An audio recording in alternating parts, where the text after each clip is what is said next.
शहीद की जो मौत है कौम की हयात है। अल्लाह ताला पाक में फरमाते हैं कि जो अल्लाह की राह में मारे जाए इनको मुद्दा मत करो, वो जिंदा है लेकिन तुम्हें इसका शऊर नहीं। मेरे शोहर ने 2013 में पाक आर्मी को ज्वाइन किया। इन्होंने 7 मार्च 2025 को रमज़ान के महीने में बरोज़ जुमा मुबारक बजोड़ के इलाके में जुम्मे शहादत नोश किया। मेरे शोहर मेरे लिए मेरा फख्र थे। हमेशा कहते थे कि इस वतन की मिट्टी हम पर कर्ज है और वो हमेशा शहादत का जज्बा रखते थे। मुझे इस बात पर फख्र है कि वो इस वतन के लिए शहीद हुए। जब मुझे इनकी शहादत की खबर मिली तो वो लम्हा मेरे लिए बहुत मुश्किल था, लेकिन मैंने अपने आंसू साफ किए और सोचा कि जो मेरे शोहर ने रास्ता चुना वो बहादुरी और कुर्बानी का रास्ता था। पाकिस्तान आर्मी पर फख्र है, उन्होंने हमेशा मेरा साथ दिया और साथ देते रहेंगे। मेरे पापा बहादुर थे और मैं भी बहादुर बनूंगी, पाकिस्तान का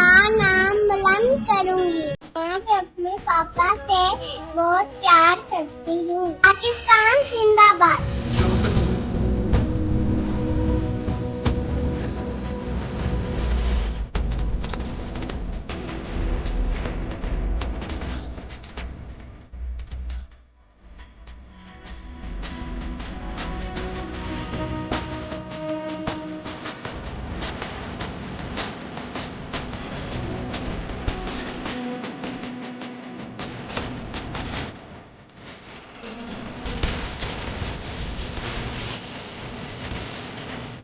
मेरा बेटा नौमान खान के जोन पासोड़ मैं जाम शहादत नोश कर गया। उसने कोई 11 साल सर्विस की और शौक शहादत में वो बाजोड़ पहुंचा, वहाँ वो शहीद हो गया। अल्लाह ताला उसकी दर्जा बुलंद करे और उसको जन्नत में आला मुकाम अदा फरमाए। इस तरह के इस मुल्क के लिए, इस कौम के लिए अगर एक आदमी के 2 नहीं 4 बेटे हों तो चारों विचारों कुर्बान करने के लिए वो तैयार होता है। और मेरे भी अगर 4-5 होते तो मैं वो भी कुर्बान करने के लिए तैयार था।